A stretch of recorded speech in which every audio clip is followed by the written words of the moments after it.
Pride versus humility. For whoever exalts himself will be humbled, and he who humbles himself will be exalted. What is valuable about me?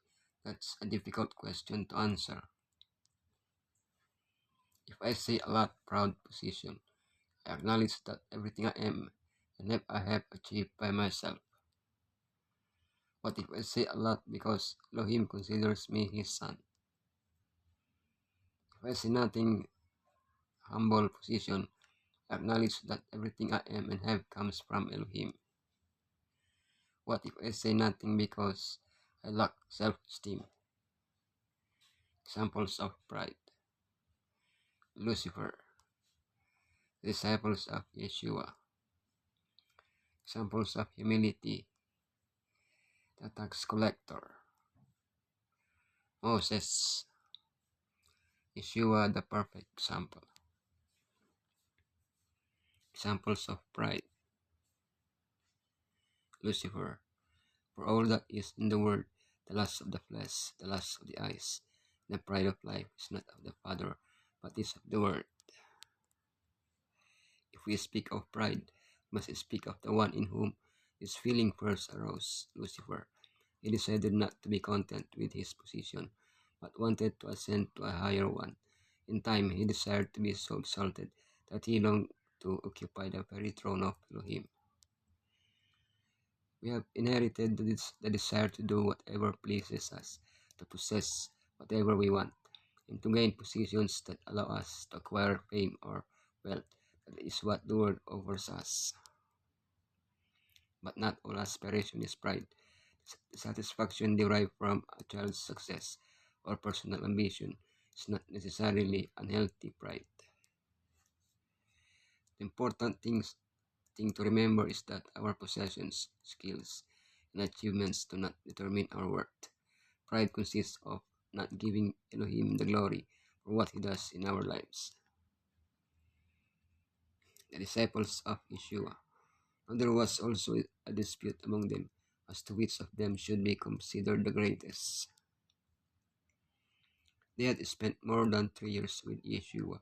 He had just washed their feet and told them about his blood shed for all.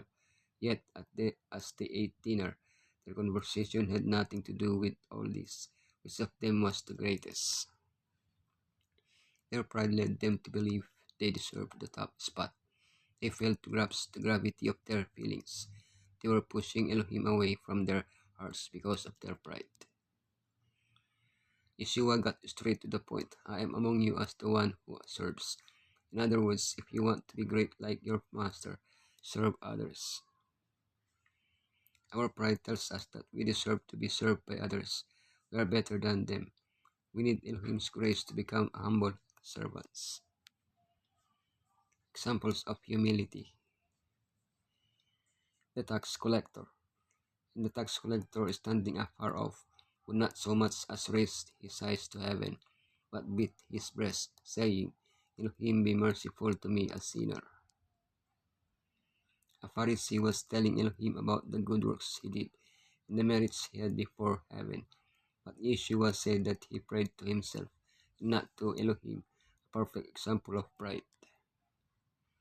A tax collector was asking Elohim for help, for he was a sinner. By humbly presenting himself before Elohim, he went down to his house justified, because for everyone who exalts himself will be humbled, and he who humbles himself will be exalted. True humility begins when we acknowledge our sin and ask for Messiah's help. Then we will not look upon others as inferior. We will not seek public recognition. We will let others give us the recognition. We will receive Elohim's grace. We will impart that grace to others. Moses.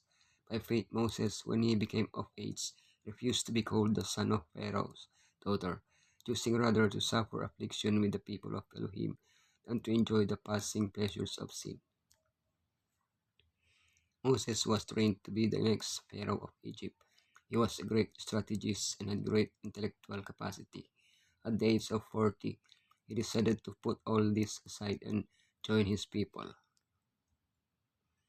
He was the liberator. His mighty arm would free his brothers, a grave mistake. Elohim could not use him while he harbored such pride. Another 40 years in communion with Elohim in the desert made him a very humble man. Now he could be used by Elohim to send plagues, cross the sea, receive the Ten Commandments, speak directly with Elohim, strike the rock. He was even able to humbly accept the punishment for his act of pride, taking credit for what he did. The example of Moses shows us that humility does not arise spontaneously in us, but we must ask Elohim to imbue us with it every day. Yeshua, the perfect example, in being found in appearance as a man, he humbled himself and became obedient to the point of death, even the death of the cross.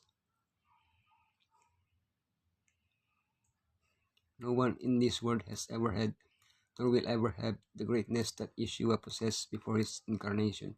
Yet he renounced everything out of love for us.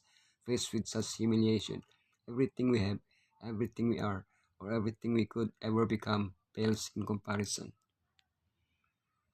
Yeshua renounced heaven to die for humanity in the hope that we would understand his act of grace and respond to his invitation to a relationship with him. He is without a doubt the perfect example of humility. Let this mind be in you which was also in Messiah Yeshua. Following his example, let nothing be done through selfish ambition or conceit, but in lowliness of mind let each esteem others better than himself. Let each of you look out not only for his own interests, but also for the interests of others.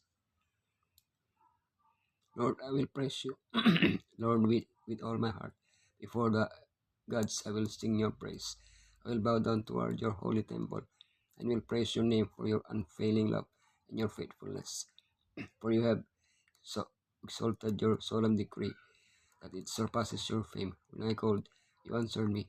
You greatly emboldened me. May all the kings of the earth praise you, Lord. May they, when they heard what you have decreed, sing up the ways of the Lord. For the glory of the Lord is great. Thou, the Lord, is exalted. He looks kindly of the lowly. Though lofty, he sees them from afar. Though I walk in the midst of trouble, you preserve my life. You stretch out your hand against the anger of my wounds. With your right hand you save me. The Lord will vindicate me. Your love, Lord, endures forever. Do not abandon the works of your hands. In self-love, self-exaltation, and pride there is great weakness, but in humility there is great strength. Our true dignity is not maintained when we think most ourselves, but when Elohim is in all our thoughts and our hearts are all aglow with love to our Redeemer and love to our fellow men. Simplicity of character and lowliness of heart will give happiness, while self-conceit will bring discontent, repining, and continual disappointment. It is learning to think less of ourselves and more of making others happy that will bring us to us divine strength.